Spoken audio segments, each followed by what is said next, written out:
Okay, so when we walk into the customer's house, we step into their house, first we roll our red carpet, then we step into the customer's house, we put on our floor savers, right, with the customer, and then I like to talk about something other than why I'm there today. So I like to kind of break the ice, because if you bring up the reason why you're there today, it looks like you're just rushed and you're just going to go right into work. And it's going to be really hard to build rapport when we're starting with business right away. So I don't like to start with business, I like to start with personal. Now the video before this is form, which is family, occupation, recreation, or material possessions. So a good technician will use one of the four types of form. So they might use family, or they might use occupation, or recreation, or material possessions, but a great technician will use all four of those. Here's an example. Let's say you have a bass boat in the driveway, okay? And you're into fishing. So you walk into the customer and you say, hey, wow, that's a great bass boat you have out there. I bet you do a lot of fishing, huh? Yes, I do. I love fishing. Okay, I just talked about the bass boat, there's material possessions. I just talked about recreation, he loves to fish, right? I'll say, do you got any kids? You take kids out fishing with you? Oh yeah, I have, 3 kids. Now I got family. Oh, okay, well, when you're not fishing, what do you do for work? Oh, I'm a financial advisor. Oh, wow, that's great. So I just hit all 4. So if there's a way to wrap all 4 in, you'll probably get the customer to talk a little bit more.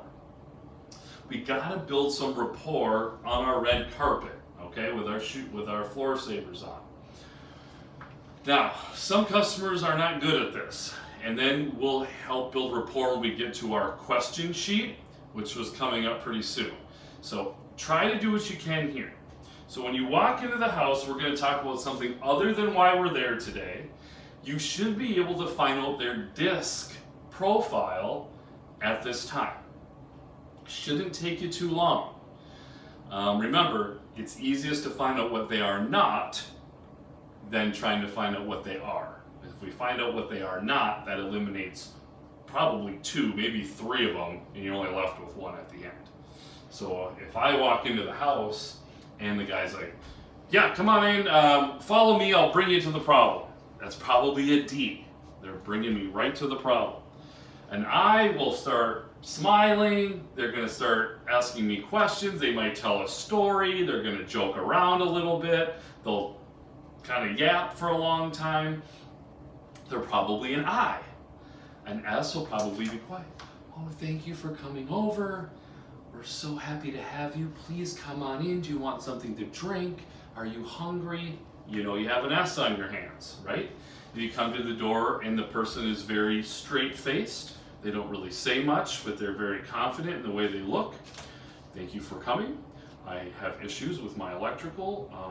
I would like to show you to the problem at this time. And you bring it. They talk very meticulous. It's probably a C.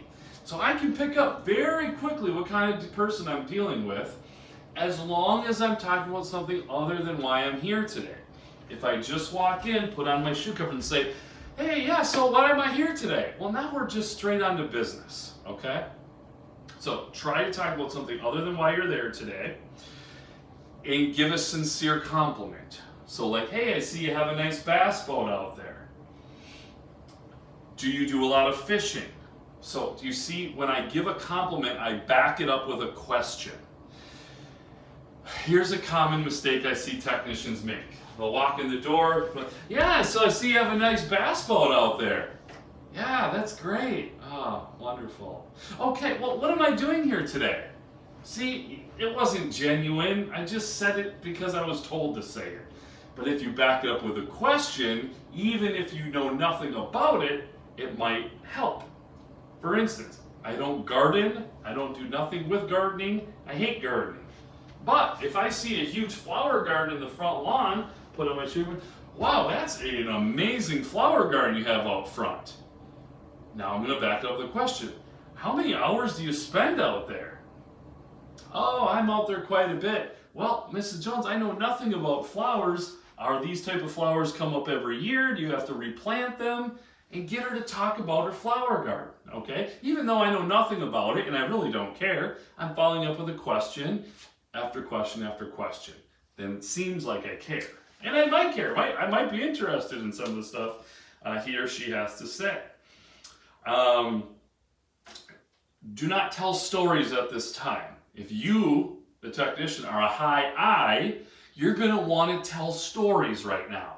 This isn't the time. Remember, we're at the customer's house for them, not for us. We don't tell stories, they tell stories. So high I's, be careful with this, because an I will tell you a story like, oh yeah, it's snowing outside. You know, one time I drove in the ditch and I almost killed a family of 7 and blah, blah, blah, blah, blah. And then because you're an I, you're going to want to tell your story. So you're going to be like, yeah, well, I did the same thing, but when I did it, I did this, that, and the other. It's like, no. Recognize their story. Laugh a little bit with them. Don't try to outdo their story, and don't tell stories. Not the time. You can tell stories about their house and things you've seen later in your show and tell. That's where your stories come out. All right? Jokes. Some people think it's funny to tell jokes at this time.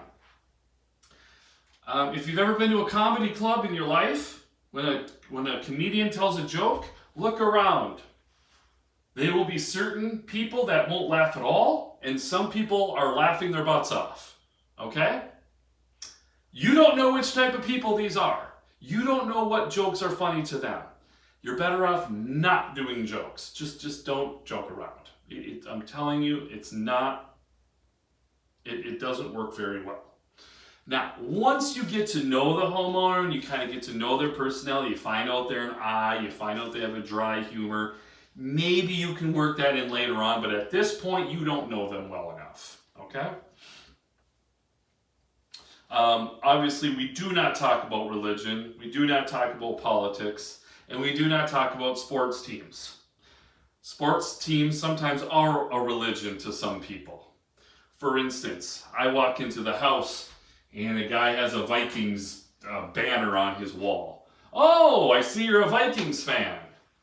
No, I'm not. My wife's a Vikings fan. I'm actually a Packers fan. See, now we just offended him, right?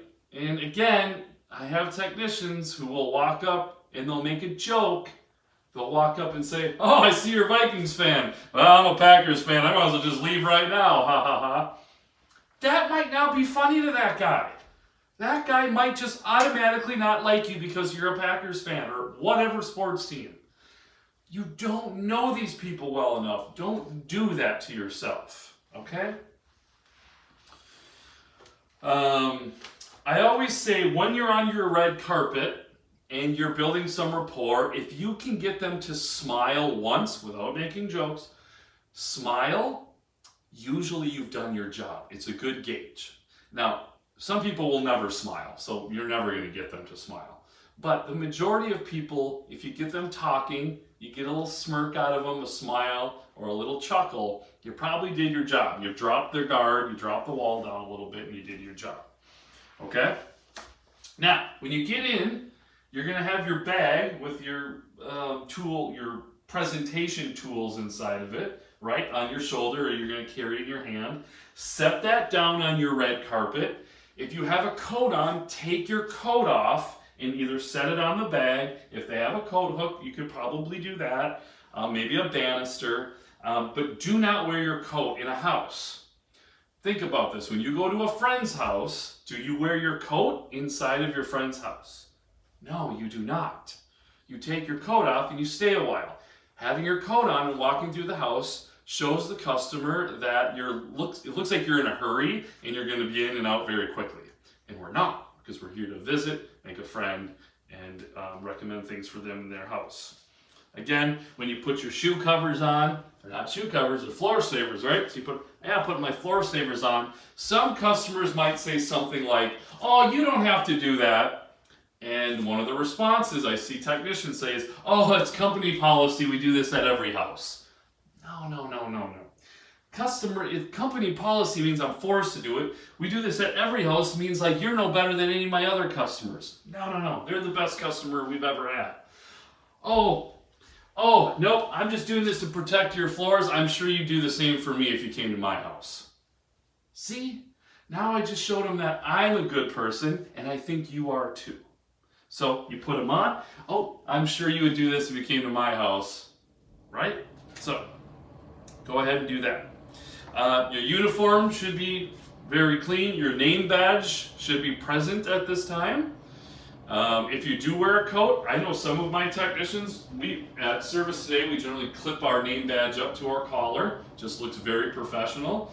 If you do have a coat on, a lot of times I've seen the technicians are flipping the name badge over, like the collar, so it's visible outside of their coat, which is great. I think that's awesome. But when you get in, take your coat off, make sure your ID badge is visible, make sure you look good, and set your coat down. I would even advise not wearing a coat at all, unless it's extremely cold out, maybe, then I get it. But if it's not extremely cold out, I wouldn't wear it, because you look more professional walking up the driveway. When you smile and wave at the house, you're in full uniform with an ID badge on. Also, remember the customer or the neighbors are watching you, so then they see you with you in your uniform on also. So the least you can wear the coat, the better, in my opinion. Don't wear a sweatshirt or anything over your uniform. If you're cold, wear your coat with your company logo on it, and just take it off when you get to the door. Okay? So that is how some of the things we do to make a friend when we come into the home and start talking.